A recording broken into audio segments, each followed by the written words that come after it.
अजमेर शरीफ दरगाह के अंदर शिव मंदिर होने का दावा करते हुए अर्जी दायर करने वाले हिंदू सेना के सदर विष्णु गुप्ता ने जान से मारने की धमकियां मिलने का दावा किया है। हिंदू सेना के सरबराह विष्णु गुप्ता ने दिल्ली के 12 खंबा रोड पुलिस स्टेशन में शिकायत दर्ज करवाई है कि उन्हें जान से मारने की धमकियां मिल रही हैं। आपको बता दें कि अजमेर दरगाह से मुताल्लिक जारी तनाज़े और अजमेर शरीफ दरगाह के अंदर शिव मंदिर की मौजूदगी के दावे के दरमियान हिंदू सेना के सदर व दरख्वास्त गुजार विष्णु गुप्ता ने उन्हें जान से मारने की धमकियां मिलने का दावा करते हुए कहा है कि 2 कॉल्स मौसूल हुई हैं, एक कनाडा से और दूसरी हिंदुस्तान से। फोन करने वाले ने उन्हें जान से मारने की धमकी दी है, लेकिन वो इस तरह की धमकियों से खौफजदा नहीं होंगे। दरख्वास्त गुजार ने दावा किया है कि अजमेर शरीफ दरगाह की जगह शिव मंदिर था और वो कानूनी लड़ाई के जरिए उसे वापस हासिल करेंगे। मेरा नाम विष्णु गुप्ता है, मैं हिंदू सेना का राष्ट्रीय अध्यक्ष हूँ। मैंने ही अजमेर दरगाह का केस फाइल किया है अजमेर जिला कोर्ट में। मुझे अभी 2 कॉलों से जान से मारने की धमकी दी गई है। एक कॉल कनाडा से आया है, वो कॉलर कहता है कि आपने अजमेर दरगाह का केस फाइल करके बहुत बड़ी गलती कर ली है और आप ऐसे अजमेर दरगाह का केस फाइल कर लिया तो अब आपकी गर्दन काट दी जाएगी, सर कलम कर दिया जाएगा। और दूसरा फ़ोन इंडिया से ही है कहीं, वो भी ही ऐसी बात दे के धमकी दे रहा है और मैंने इसकी शिकायत 12 खंबा थाने में शिकायत दर्ज करा दी है दिल्ली में। और हम यह कहना चाहते हैं, हम ऐसी धमकियों से डरने वाले नहीं हैं, हमें ये लोग डरा नहीं सकते। हम अपना कानूनी हक मांग रहे हैं। हम कोर्ट गए, हमने कहीं भी किसी प्रकार की कहीं किसी की भावना आहत नहीं की है और ना ही हम किसी की भावना आहत करना चाहते हैं। हम तो सिर्फ अपना हक मांग रहे हैं, क्योंकि वो अजमेर दरगाह महादेव शिव का मंदिर है और हम कानूनी लड़ाई से उसको वापस लेंगे। अभी सभी पार्टियों को नोटिस हुआ है और जल्द ही उसका सर्वे भी होगा।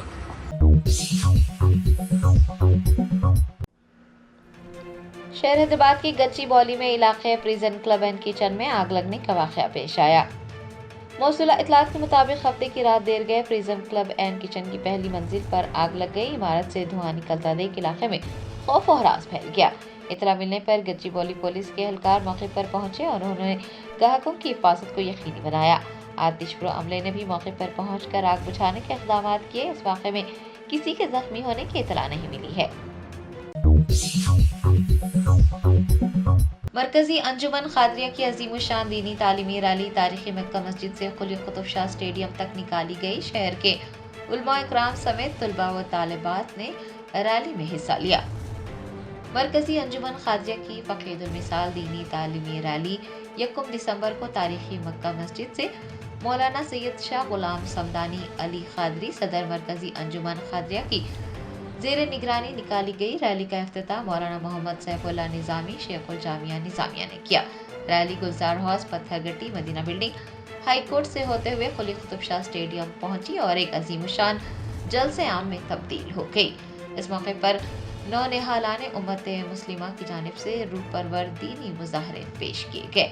रैली में मौलाना सैयद अली अकबर निज़ामुद्दीन हुसैनी साबरी, मौलाना सैयद महमूद पाशा जरीन कुल्ला, मौलाना शाह आगा मोहम्मद कासिम अबुल अलाई सज्जादा नशीन दरगाह हजरत मोहम्मद हुसैन क़िबला रहमतुल्लाह अलैह के अलावा कुल हिंद मजलिस इत्तेहादुल मुस्लिमीन के 4 मीनार रुकन असम्बली मीर जुल्फ़िकार अली वो दीगर ने हिस्सा लिया।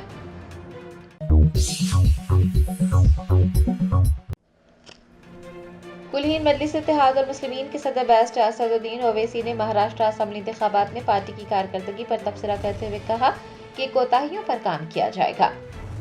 महाराष्ट्र के असेंबली इंतखाबात में कुल हिंद मजलिस इत्तेहादुल मुस्लिमीन बेहतर मुजाहरा नहीं कर पाई है। सिर्फ एक ही उम्मीदवार ने कामयाबी हासिल की है।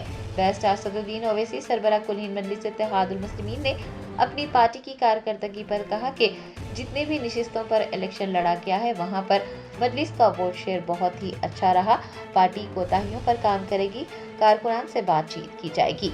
उन्होंने ईवीएम के मसले को समझ से बालातर करार दिया है। लेकिन बैरिस्टर असदुद्दीन ओवैसी ने यह भी वाज़ेह किया है कि मराठा रिजर्वेशन के लिए मजलिस अपनी आवाज़ बुलंद करती रहेगी और यही जमात का अज़्म है। संभल वाला मामला है, अब अजमेर शरीफ का भी मामला सामने आ रहा है, क्या कहेंगे? मैं इस संभल के ताल्लुक से आप लोगों को बताना चाह रहा हूं कि जो पिटिशनर है नंबर 1, उसमें एक आदमी वो है जो उनका बेटा यूपी गवर्नमेंट का स्टैंडिंग काउंसिल है, और उसमें जो पार्टी बनाई गई है यूपी गवर्नमेंट को बनाया गया। तो अगर कोई गवर्नमेंट का स्टैंडिंग काउंसिल खुद अपने ही गवर्नमेंट के खिलाफ केस डालता है तो वो एलआर रूल्स के खिलाफ है। दूसरी बात ये, अगर उनका पिटिशन आप पढ़ेंगे तो उसमें उनका प्रेयर क्या है? प्रेयर ये है कि हमारे को राइट टू एक्सेस मिले। Section 18 of archaeological survey ASMR act 1958 बोलते। जब राइट टू एक्सेस का उनका प्रेयर है तो कोर्ट के जज साहब ने क्यों सर्वे का ऑर्डर दिया? अगर उनको एक्सेस चाहिए था तो जाओ, तो मस्जिद में बैठो, कौन रोकता है? तो रोक टोक तो नहीं है। प्रेयर उनका ये है कि राइट टू एक्सेस होना हमारे को, और उनको सर्वे का ऑर्डर दिए जज साहब, तो ये गलत है। ये दूसरा ये है कि प्लेसेस ऑफ वर्शिप एक्ट के तहत आप उसका कैरेक्टर नेचर चेंज नहीं कर सकते, आप कन्वर्जन नहीं कर सकते, तो सर्वे कैसा करा रहे आप? और फिर आप देख लिए कि अगर वो लोग कोर्ट को नहीं जाते तो आज वो 5 लोगों की मौत नहीं होती, बेकसूर नौजवानों की मौत होगी वहां पर। एक ये है। और फिर सुप्रीम कोर्ट ने जो ये कह दिया कि उस रिपोर्ट को सील बंद कवर में रखना, और जब तक मैनेजिंग कमेटी हाई कोर्ट नहीं जाती उस वक्त तक वो लोकल कोर्ट उसको सुनवाई नहीं करना। और जो oral observation chief justice of India के हैं, जो वो ASG को बोल रहे थे कि गवर्नमेंट न्यूट्रल रहना चाहिए, कोई गड़बड़ नहीं होनी चाहिए, ये उन्होंने कहा। अब आपका दूसरा सवाल जो गरीब नवाज सुल्तान हिंद के बारे में है, एक बात बताइए, 800 साल से वो दरगाह है। अलाउद्दीन खिलजी की जब हुकूमत थी तो उस जमाने में 12th सेंचुरी में दरगाह शरीफ है। 12th सेंचुरी में गरीब नवाज का विसाल हो गया। 13th सेंचुरी में अमीर खुसरो, आप लोग जानते हैं अमीर खुसरो रहमतुल्लाह, उन्होंने किताब लिखे थे खजाइने फुतुहा, उसमें उन्होंने दरगाह का जिक्र किया। और फिर 800 साल के बाद आज आप बोल रहे हैं कि नहीं वो दरगाह नहीं है, क्या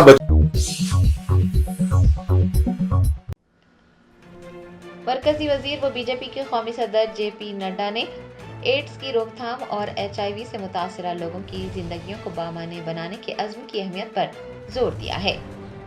एड्स के आलमी दिन के मौके पर रियासत मध्य प्रदेश के इंदौर में एक तकरीब मुनक्किद हुई। बीजेपी के कौमी सदर JP नड्डा ने अपने खिताब में HIV से मुतासर अफराद की सूरत हाल को समझने, हिसासियत पैदा करने और इंसानी हुकूक के तहफ़्फ़ुज़ पर जोर दिया है। JP नड्डा का कहना था कि तकरीब में सबको जोश खरोश के साथ शरीक होता देखकर ये जाहिर होता है कि सभी एड्स की रोकथाम के लिए पुरअज़्म हैं। उन्होंने सभी से दरख्वास्त की है कि वो HIV से मुतासरा लोगों की हालत को समझे, हिसासियत पैदा करें और इंसानी हुकूक के तहफ़्फ़ुज़ को भी यकीनी बनाएं। उन्होंने कहा कि आज वो ये पैगाम देना चाहते हैं और इस बात का इयादा करना चाहते हैं कि HIV में मुब्तला लोगों के लिए इंसानी हुकूक मौजूद हैं, उन्हें महफूज रखा जाना चाहिए। जिस तत्परता के साथ आप सब लोगों को मैं यहाँ इस कार्यक्रम में देख रहा हूँ, वो इस बात को बताता है कि आप सब लोग एड्स के खिलाफ प्रोटेक्शन में और प्रोटेक्शन के साथ साथ पीपल लिविंग विथ HIV के उनके जीवन को सार्थक बनाने के लिए कटिबद्ध हैं। तो सबसे पहले तो आपकी ऊर्जा पर और आपके स्वयंसेवकत्व पर जो इस काम को आगे बढ़ाने में लगे हैं, उनको मैं वर्ल्ड्स एड डे पर बहुत बहुत शुभकामनाएं देता हूं।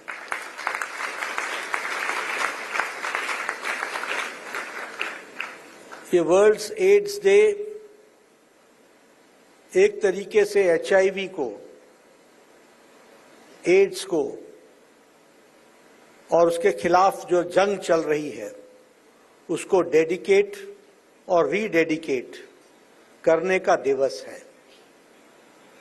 और इसके साथ साथ ये रीइटरेट करने का है, फिर से लोगों को बताने का है कि एड्स की रोकथाम के लिए हम सब लोग समर्पित हैं और आज के दिन हम अपने आप को नई उत्साह, ऊर्जा, स्फूर्ति लेकर एड्स के रोकथाम में अपने आप को लगाएंगे।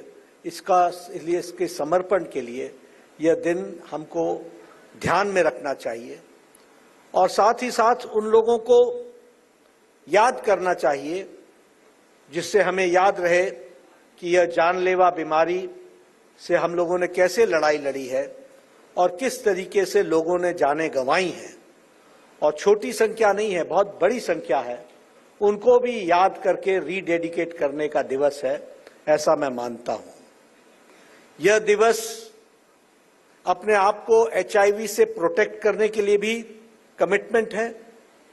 यह दिवस जो HIV के साथ जी रहे हैं उनके साथ कोई स्टिग्मा न लगे, उनको हम सामान्य जीवन में अपने साथी के रूप में देखें, इसके लिए फिर से अपने आप को रीडेडिकेट करने का दिन है।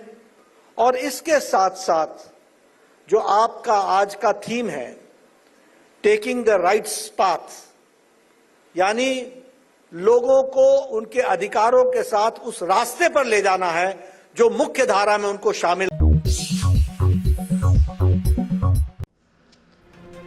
हैदराबाद के इंचार्ज मिनिस्टर पूनम प्रभाकर ने पार्टी कायदीन का एक इजलास मुनक्किद करते हुए अवामी हुक्मरानी की तकरीबात को कामयाब बनाने की हिदायत जारी की है।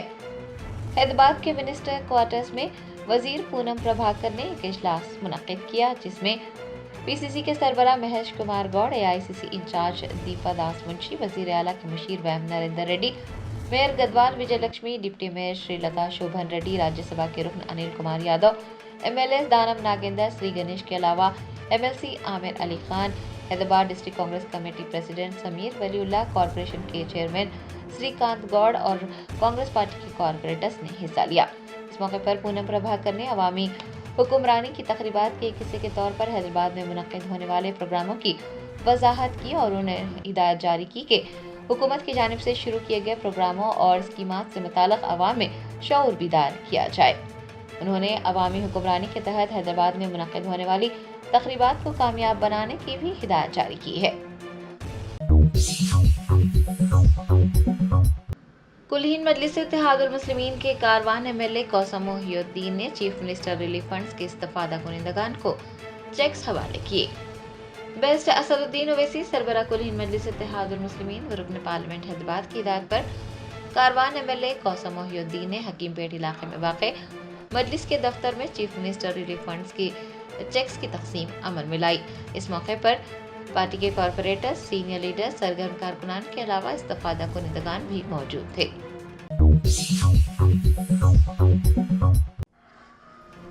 तेलंगाना की वजीर बराए पंचायत राज व देही तरक्की सीताक्का ने Srisailam left bank hydro electric power station का दौरा किया। जराये ने बताया है कि वजीर सीताक्का ने इतवार को अहदेदारों के हमरा Srisailam left bank hydro electric power station का दौरा किया। बाद अज़ां उन्होंने अहदेदारों के साथ एक जायजा इजलास मुनक्किद करते हुए मुख्तलिफ उमूर पर बातचीत की। दरियासना सीताक्का ने मुकामी MLA वंशी कृष्णा की जानिब से तवानाई के इक़दामात को बढ़ाने के लिए किए जा रहे ताउन की सताइश की है।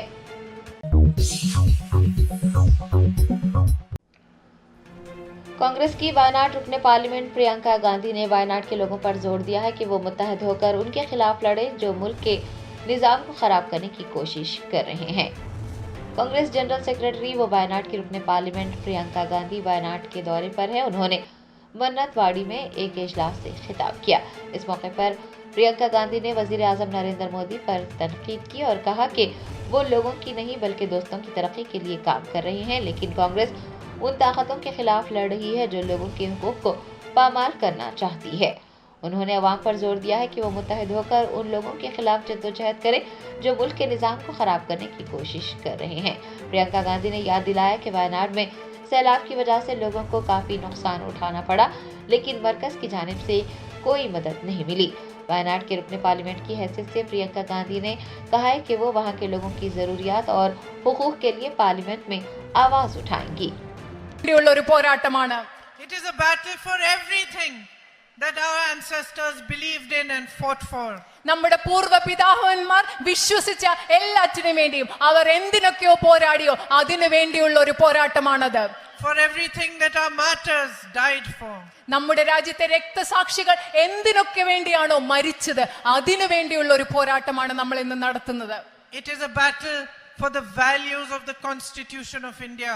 ഇന്ത്യൻ ഭരണഘടന ഉയർത്തിപ്പിടിക്കുന്ന മൂല്യങ്ങൾക്ക് വേണ്ടിയുള്ള ഒരു പോരാട്ടമാണത്. A battle for equality. തുല്യതയ്ക്ക് വേണ്ടിയുള്ള ഒരു പോരാട്ടമാണത്. A battle for your rights to be in your hands, for them to be strengthened, for the power to remain firmly in the hands of the people of India. നിങ്ങളുടെ അവകാശങ്ങളെ ശക്തിപ്പെടുത്തുന്നതിന് വേണ്ടിയുള്ളത് അധികാരം ഈ രാജ്യത്തെ ജനങ്ങളിലേക്ക് തിരിച്ചു വരുന്നതിന് വേണ്ടിയുള്ള ഒരു പോരാട്ടമാണത്. It is a battle to save the institutions of democracy from the destructiveness of the BJP and its policies. ഇന്ത്യയിലെ ജനാധിപത്യ സ്ഥാപനങ്ങളെ ബിജെപിയുടെ നാശോന്മുഖമായ പദ്ധതികളിൽ നിന്നും നയങ്ങളിൽ നിന്നും രക്ഷിക്കാനുള്ള ഒരു പോരാട്ടമാണിത്. And to protect every single Indian, no matter what religion, no matter what caste he belongs to, no matter what gender he or she belongs to. It is a battle to protect you from the divisiveness, from the separation that the BJP is trying to put inside your heart. ഈ പോരാട്ടം എന്ന് പറയുന്നത് ഈ രാജ്യത്തെ ജനങ്ങളെ, ഈ രാജ്യത്തെ പൗരരെ, ഏത് ജാതിയിലുള്ള ആളാവട്ടെ, ഏത് മതത്തിലുള്ള ആളാവട്ടെ, ഏത് ലിംഗ പദവിയിലുള്ള ആളാവട്ടെ, ബിജെപിയുടെ വിഭാഗീയ രാഷ്ട്രീയത്തിൽ നിന്ന്, ബിജെപി ഉണ്ടാകുന്ന ഭിന്നതയിൽ നിന്ന് ഈ രാജ്യത്തെ ജനങ്ങളെ രക്ഷിക്കാനുള്ള പോരാട്ടമാണത്. It is a battle for the truth. ഇത് സത്യത്തിന് വേണ്ടിയുള്ള പോരാട്ടമാണ്. And you, the people of Wayanad, my sisters and brothers, are the ones who recognized this truth long ago. നിങ്ങൾ വയനാട്ടിലെ എൻ്റെ സഹോദരി സഹോദരന്മാർ, നിങ്ങളാണ് ഈ സത്യം വളരെ മുമ്പ് തിരിച്ചറിഞ്ഞ ആളുകളാണ് ഇവിടെയുള്ളവർ. समंदरी तूफान फेंगल की वजह से खराब मौसम के दौरान चेन्नई हवाई अड्डे पर इंडिगो की एक परवाज के लैंडिंग की कोशिश का खौफनाक वीडियो सामने आया है। जराये ने बताया है कि समंदरी तूफान फेंगल की वजह से नाखुशगवार मौसमी हालात के दौरान चेन्नई हवाई अड्डे पर इंडिगो की एक परवाज ने लैंडिंग की कोशिश की और इस कोशिश का एक खौफनाक वीडियो मंजर आम पर आया है। वीडियो में देखा जा सकता है कि इंडिगो का तैयारा लैंड करने की कोशिश करने में नाकाम होने के बाद अचानक उड़ान भर रहा था और खतरनाक हद तक जमीन के करीब पहुंच गया था।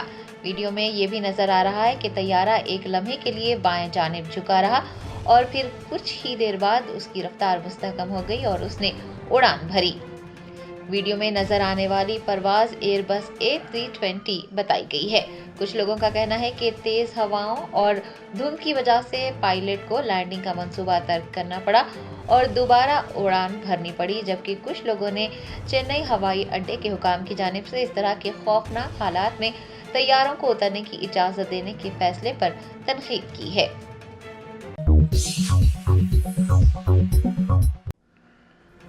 तेलंगाना के वजीर आला रेवंत रेड्डी ने ऐलान किया है कि संक्रांति त्यौहार के बाद हुकूमत रईतु भरोसा स्कीम के तहत किसानों के खातों में रकम जमा करवाएगी। वजीर आला रेवंत रेड्डी ने इतवार को जुबली हिल्स में अपनी रिहाइशगाह पर एक प्रेस कॉन्फ्रेंस की। इस मौके पर उन्होंने कहा कि कांग्रेस हुकूमत रईतु भरोसा स्कीम को जारी रखे हुए है। किसानों को खुशखबरी सुनाते हुए उन्होंने ऐलान किया कि संक्रांति त्यौहार के बाद रईतु भरोसा स्कीम के तहत किसानों के खातों में रकम जमा करवाई जाएगी।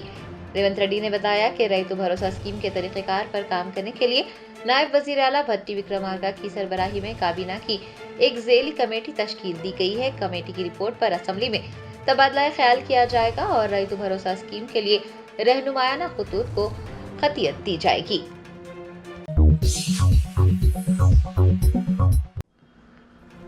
बेस्ट असदुद्दीन ओवैसी सरबरा कुल हिंद मजलिस इत्तेहादुल मुस्लिमीन ने संभल जामा मस्जिद और दरगाह अजमेर शरीफ तनाज़े पर वज़ीर आज़म नरेंद्र मोदी की ज़ेर क़यादत वाली हुकूमत और RSS को आड़े हाथों लेते हुए कहा कि मुसलमानों की इबादत गाहों से मुताल्लिक़ अर्जियां दायर करते हुए मुल्क को कमज़ोर किया जा रहा है।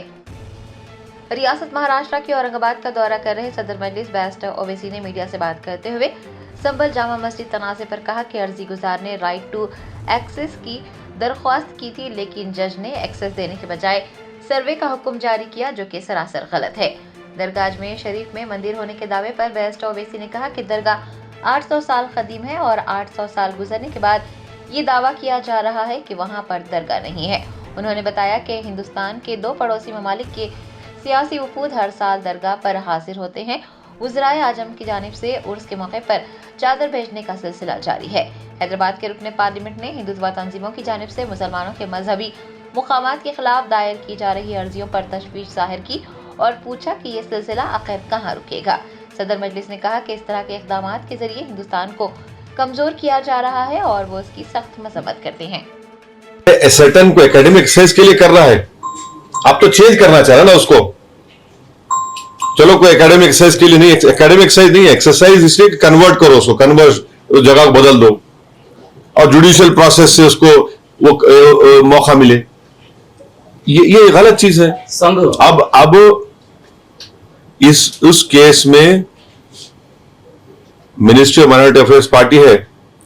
अब मोदी सरकार क्या जवाब दाखिल करेगी जबकि वो खुद चादर भिजाए? नरेंद्र मोदी एक मर्तबा ने 10 साल में 10 मर्तबा चादर भिजाए हैं, फोटोज भी आप देख लो। अब मोदी क्या जवाब देंगे उसका? इसको बंद करना चाहिए बीजेपी आरएसएस को, ये देश के हित में नहीं है। सर वैसे सर आप देखिए, अब आप ऐसा आप बार बार आप एएसआई करेंगे तो एआई छोड़ के एएसआई पढ़ लो पूरा को। आर्टिफिशियल इंटेलिजेंस के बारे में बात ही मत करो, खाली एएसआई करते रहो, बस धंधे पे लगा जाओ, खुदाई करो। क्या है ये? अगर मैं दिल्ली में भी किसी भी जगह पे जाकर बड़े बीजेपी नेता के घर में जाकर खुदाई कराया तो 100% 1000 फीट पे खाने जहां खाका कोई निशान निकल जाता। अब क्या बोलेंगे आप? तो है ना, सिविलाइजेशन है, सिविलाइजेशन ऐसी तो बनता, आगे बढ़ता लोग। तो ये चीज गलत हो रही है। ये इससे आप भारत को कमजोर कर रहे हैं।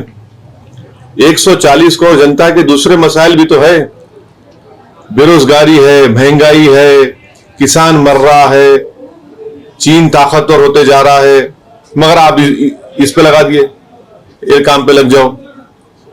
ये देश के हित में नहीं है, गलत है, इसका हम कंडेम करते। और अफसोस के साथ कहना पड़ रहा है कि जब बाबरी मस्जिद का जजमेंट आया था, हम उस वक्त ही कहा था ये इस तरह के मसले शुरू हो जाएंगे और डीवाईसी चंद्रचूड़ साहब अगर इसको रोक लगा देते एक केस में तो किस्से खत्म हो जाता था। वो गलत ओरल ऑब्जर्वेशन दिए वो।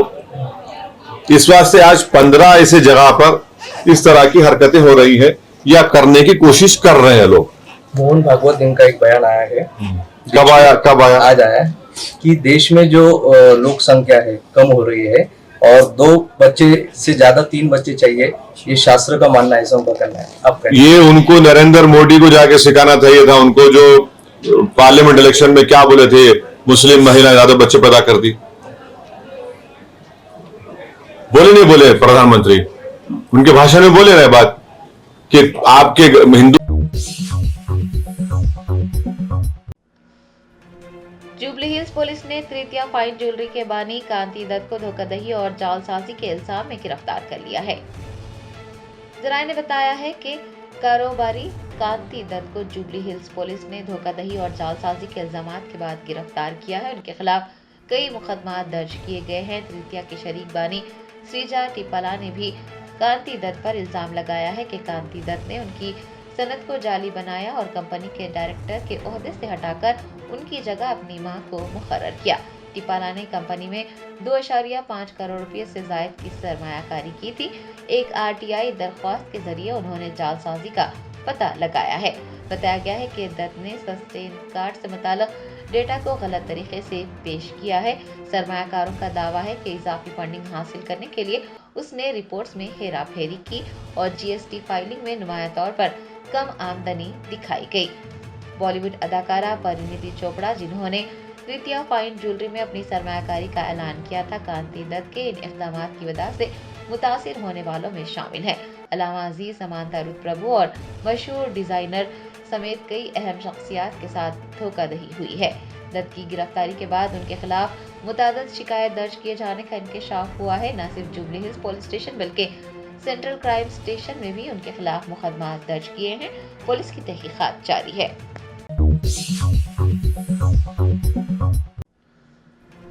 तेलंगाना के मुलुगु जिले में पुलिस और माओनवाजों के दरमियान फायरिंग हुई, 7 माओनवाज मारे गए। जराये ने बताया कि मुलुगु जिले के ईटरा नगरम मंडल के चिलपाका जंगलात में पुलिस और माओनवाजों के दरमियान शदीद फायरिंग हुई। इस दौरान 7 माओनवाज हलाक हो गए। महलुकीन में माओइस्ट एलंदो नरसिम्हपेट एरिया कमेटी का कमांडर पापन्ना वो दीगर शामिल हैं। पुलिस ने तसादुम के मुकाम से असलाह बरामद कर लिया है। एनकाउंटर में ग्रे हाउंड्स और मुकामी पुलिस ने हिस्सा लिया था। पुलिस ने बताया है कि एंटी माओइस्ट स्क्वाड के साथ मिलकर तेलंगाना ग्रे हाउंड्स ने मुश्तरका तलाशी मुहिम चलाई थी। सिक्योरिटी फोर्सेस का सामना करने पर माओनवाजों ने मुबैना तौर पर फायरिंग की, जिसके बाद पुलिस ने भी जवाबी कार्रवाई की। फायरिंग के तबादले में 7 माओनवाज हलाक हो गए। जर्मनटन super speciality hospital national award winner doctor Mir Jawad Jar Khan, german trained senior orthopaedic surgeon and director, माहिर डॉक्टर्स डॉक्टर वासिफ आजम और doctor Bharvi Chanduri, senior cardiologist और दीगर डॉक्टर्स नुमाया खिदमत अंजाम दे रहे हैं। Robotic surgery, advance cath lab, MRI, operation theatre, ICU, 2D ultrasound जैसी सहूलियात से आरास्ता कॉर्पोरेट लेवल हॉस्पिटल। वाजबी फीस में हर मर्ज से शिफायाबी के लिए Germanton super speciality hospital, Attapur.